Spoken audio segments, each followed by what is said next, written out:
Hey everybody, welcome back to the 80 Slashers YouTube channel. In this video, I will be going over my top 5 or my bottom 5 worst experiences watching 80 slashers this past year, 2022. Last week's video, I did my top 5, the best um, 80s slashers viewing experiences that I watched last year, whether it was based on, just the quality of the movie or expectations were, blown out. Like, I had low expectations going in and they exceeded them, like, whatever the reason was. Um, so this video is going to be on the worst experiences. And again, it's a lot of these are going to be movies that I didn't enjoy.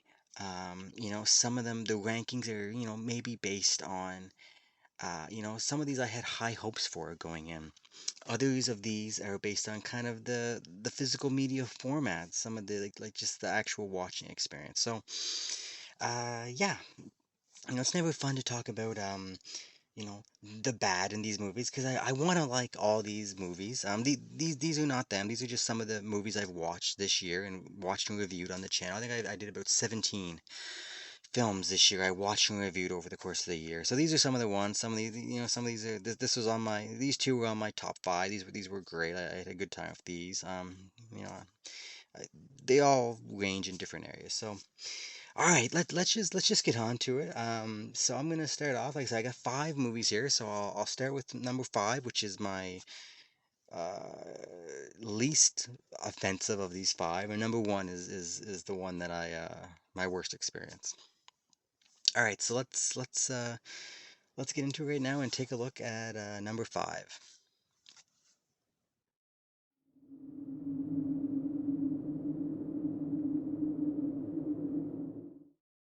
All right, so coming in number 5, we have Island of Blood. Now, for those of you, this is a Vinegar Syndrome release, and for those of you who don't know, you may know this by its alternate title, which is actually Who Done It. This is how Vinegar Syndrome sells it. The cover art is Who Done It. If you get the slip cover, it's Who Done It. So I've always known this film as Island of Blood, so that's why I purposely didn't buy the slip cover because I didn't want that.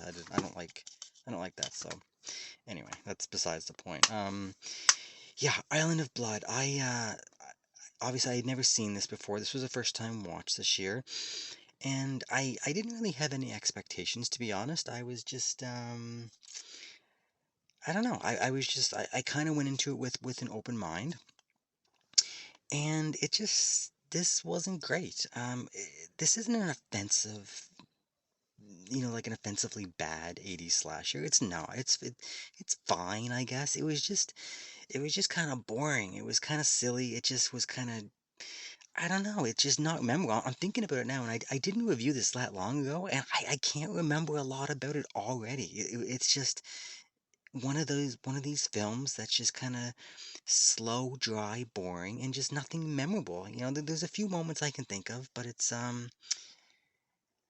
don't know. I remember like the twist, the reveal in this one. It's just kind of uh as it happened, I wasn't sure if it was if it was the reveal had happened, and I was like, oh, okay, I guess that person is the killer because it just kind of happened anticlimactically, I guess. I don't know. It's just something about this was just really forgetful. Um, I don't know. So I was kind of disappointed. After I watched it, I was just like, me, oh, okay, like yeah, that was fine. It was okay, but it really didn't grab me in any way, and just kind of just the best word I can think of to describe it is forgettable. So yeah, Island of Blood, kind of disappointing. I just I don't like so I wasn't really expecting much, but it still seemed to underdeliver. So yeah, so that's what I have at number 5, just kind of a bland entry. So these happen quite a bit. And this was 82, I believe this is. Yeah, 1982. And usually, these early 80s slashers, uh, they all have a little different special vibe, a special feel. And again, it just underperformed for me. So Yeah, too bad. So yeah, so number five, Island of Blood. All right, let's move on and take a look at number four.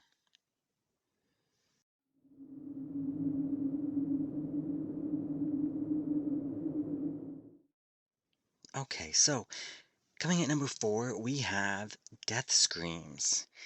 Now, this one is basically on this list the exact same reason as Island of Blood. Um, this was just kind of a slow, boring 80s slasher that nothing much happened. And I think this is also 1982, I want to say. Um, I don't have it off the top of my head here, but I'm pretty sure this is 1982 as well, an early 80s slasher. And yeah, like I honestly I feel like I liked this film uh better than Island of Blood. So I guess it should have been flipped, right? Like Island of Blood should have been here because I liked this one better. But the reason why I have it here is because look at this. This package from Arrow Video. Um I was excited for this one. Like the title is fantastic, and look at this. This is like you have the reversible cover art with this fantastic slipcover, really retro looking on the back. Arrow Video, just thick case. Um, Get this. The reversible cover art is really cool as well. And that's the cover art that I know. I it's just you get like a really nice booklet. Um, I was excited for this one. Just, you see Arrow Video put out a package like this, and I don't know. I expect like, they're not going to put all the extra time and money and effort into putting in a release like this for a crappy movie, but um they kind of did. Like I said, it's not a I don't want to say this is a crappy movie, but it's again forgetful. I'm trying to think of what happened, and it was really slow.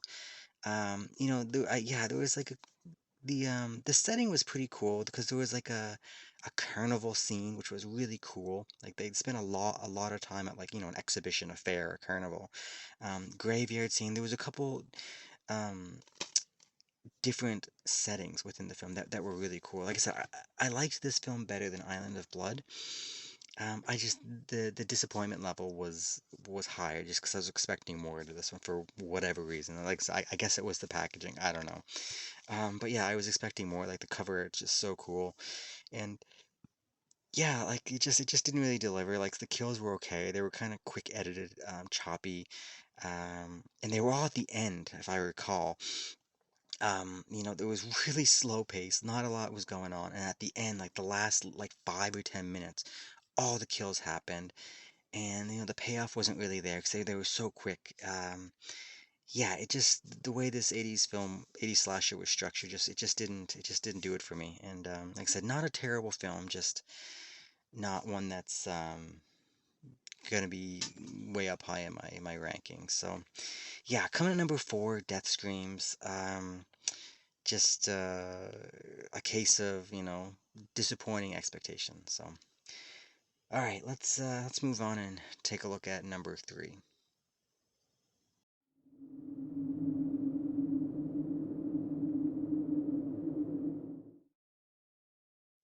All right, so coming in at number three, we have Blood Tracks. Now, if you've watched my review for this film, you probably know exactly why this is here. This DVD that I have, like this film is not on Blu-ray. This has probably become my most anticipated film that I want a Blu-ray release because of this DVD. I got this off eBay. There's a couple other versions of on DVDs you can buy online. You can watch it on YouTube. But for whatever reason, I figured they were all the same. So I just bought this was the cheapest, I think. I think I paid like $10 to $15 for this. I was excited because this is a rock and roll slasher, Swedish film, up in the mountains, snowy mountain settings. Like it had all the things that I'm looking for in a slasher. Unfortunately, this DVD is terrible, and this viewing experience was terrible. Um, the first thing was the audio on this. The synchronization was off by like 10 5 10 seconds. So they were talking, and then the sounds would follow 5 or 10 seconds behind. So I was trying to keep up, and yeah, I should have just turned it off. Like that's like, uh, usually you would turn that off. It's terrible, but I powered through and I sat through it. Um, so that was really off-putting, and the video quality was terrible. It was really dark. It was really hard to tell some of the female characters apart. 'Cause there was a lot of female characters. There were some blondes, there were some brunettes, and they all kind of blended together. So I couldn't get a good grasp of what was going on. And with the audio like synced like it was, it made it even harder. And then I come to find out, as I was watching it, I'm like, there's not a ton of gore, not a ton of nudity. This is an edited version of the film. I went on the YouTube, and I watched like the version on YouTube just to check it out, the comparison, and I was seeing like some of these like the sex scenes and some of like the kills. And I'm like, I didn't get that in this. So there was like a lot of stuff edited out of this. So yeah, this whole experience was terrible, and this was just a really bad experience. And it's really a shame because I think I like this film. I think Blood Tracks, there's something in here. I didn't get to see it, but the whole package, if this was produced in Vinegar Syndrome put this out on Blu-ray with like a high HD scan, like obviously fixed audio track, like the shadows and the darkness weren't hard to see everything. I think I would love this film because, like I said, there's a lot of elements in here that make for an 80s slasher that I love, but yeah, I just can't. I was so disappointed. This was just such a bad experience for me. So, I really need a better version. If even on DVD, but I'm gun shy to buy another version of this on eBay. Like I like to watch I like to own my movies before watching them. Like, yeah, I could go on YouTube and watch them and stream them. I don't like to do that. It's just I'm a physical media collector, and I don't like to watch movies unless I have a copy I can hold in my hand and look at the case and read stuff. I don't know. It's a weird thing with me. So, but I'm nervous to buy another copy of this online because I don't want to go through the same experience. So I think I'm just gonna hold off and wait and cross my fingers that a Blu-ray gets released. But who knows? Who knows if that's gonna happen? So yeah, coming in at number three is Blood Tracks. I again, I don't think it's any fault to this film. I think there's something here. I just have yet to see the best that the film has to offer, I think. So yeah, so come number three, Blood Tracks. All right, let's move on to number two.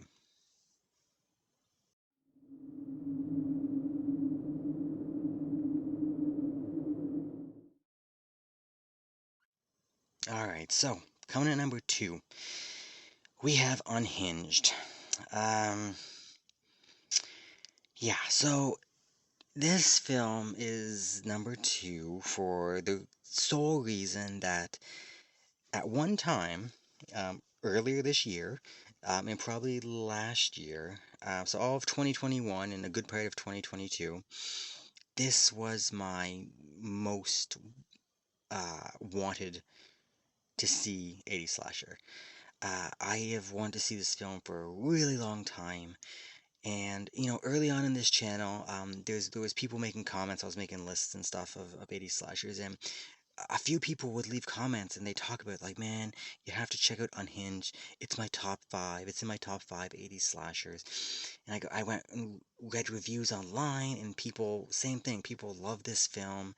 The original version. It's like all talk about how it's like um, really gory. All this, just people were talking this film up like crazy. So I was super hyped for this film. It was, like I said, my most anticipated film to watch.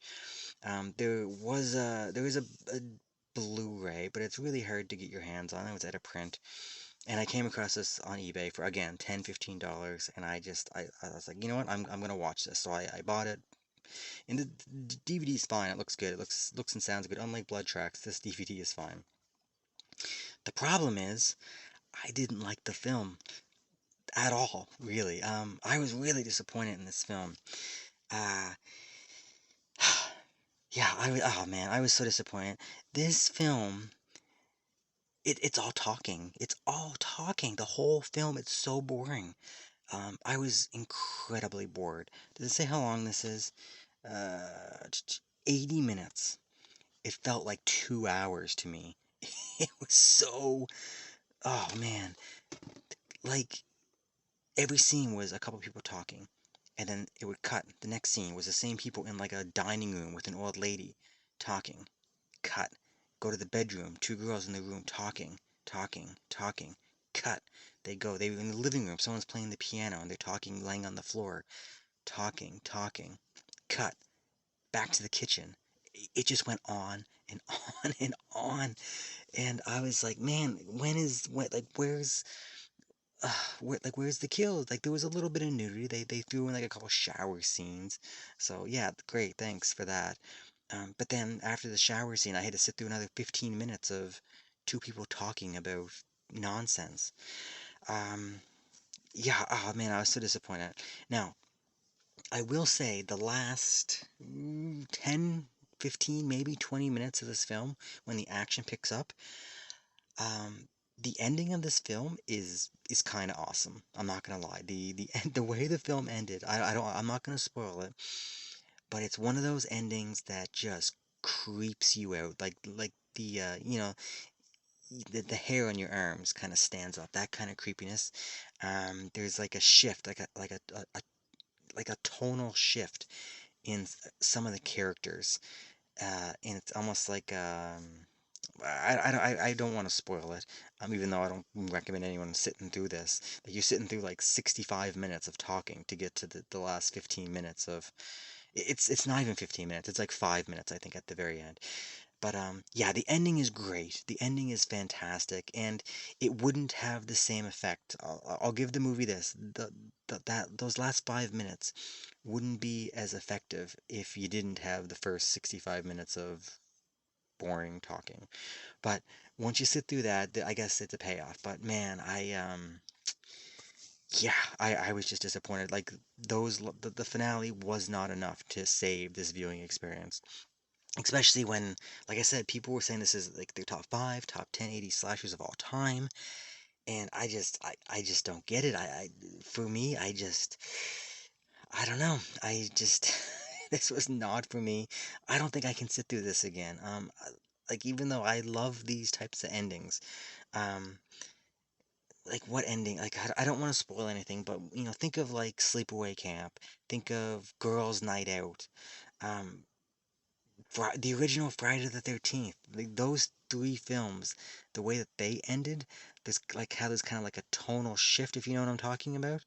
Um, that's in this film, and it's done really well. But yeah, not enough to save it. So yeah, coming at number two, Unhinged. Like I said, one of my most anticipated 80s slashers to watch, and it fell flat for me, unfortunately. All right, let's move on and wrap this up and take a look at my number one most disappointing experience watching 80 slashers this past year.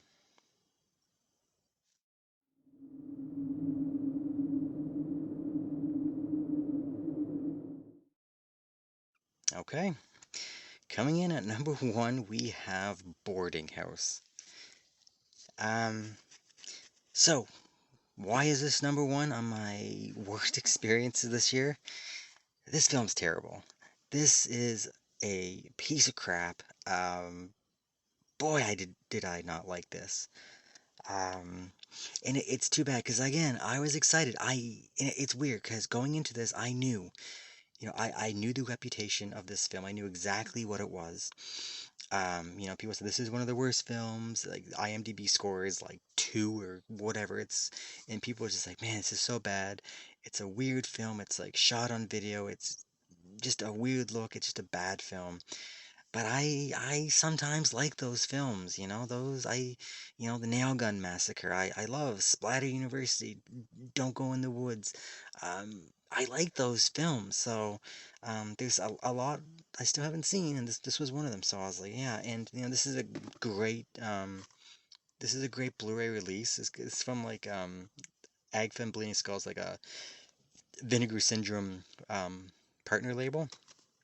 So I think I got this from Vinegar Syndrome. Um, yeah, this is Oh man, what a bad film. I did not like this at all. And you get two discs. Like this is a great package. Like I said, I was excited. Here's the original cover art, which is what I was used to. Terrible. It's all like faded, and I can't use that. It doesn't look very good at all. So I'm sticking with this one, which I don't really like either. But yeah, two discs. You get like an extra movie on here, like in like this multiple cuts of the film.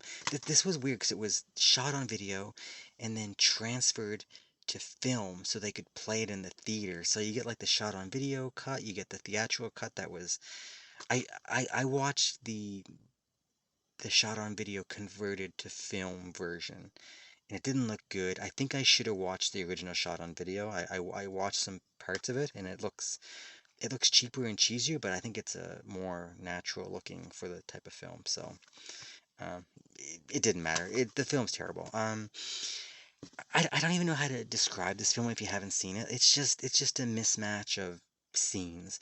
Like they would, it was just like there'd be people talking, and they'd be like in their kitchen talking about whatever, and then it would just be like a hard cut, like not like a soft transitional to the next scene, just a hard cut, and the next scene would pop up, and it's the same characters, and they're at the beach, and they're like in their bathing suits, they're tanning, and they're talking, and I'm like, oh, okay. There's no driving scene to get to the beach. There's no, and then it would be like a conversation like 10 seconds, hard cut, and then be back at the house. I'm like, what is going on? It was just so hard to follow. It was so like incohesive. It was a mess. It was just hard to, it just took me out of it. That's the worst thing about these. I can, these 80s slashes films, no one's arguing that these are good films.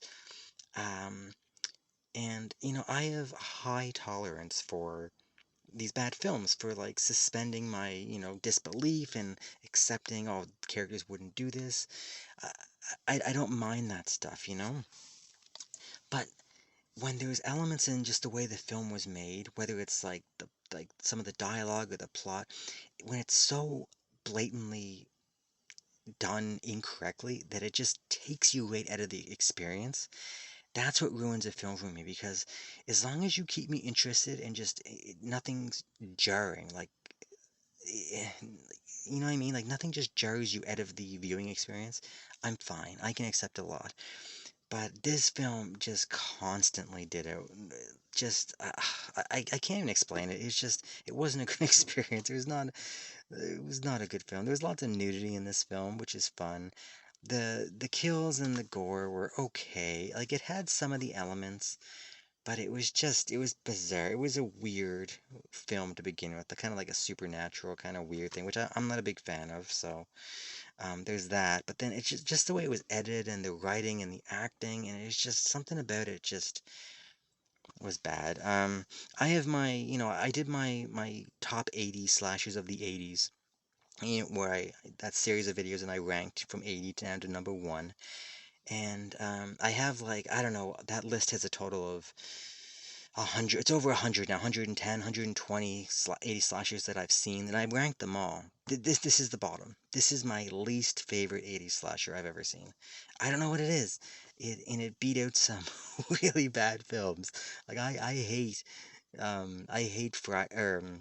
gee, I hate Nightmare on Elm Street, part five. That was at my bottom for a while. This beat it out. I just did not like this. So yeah, I have nothing else to say. This is just I can't recommend this to anybody.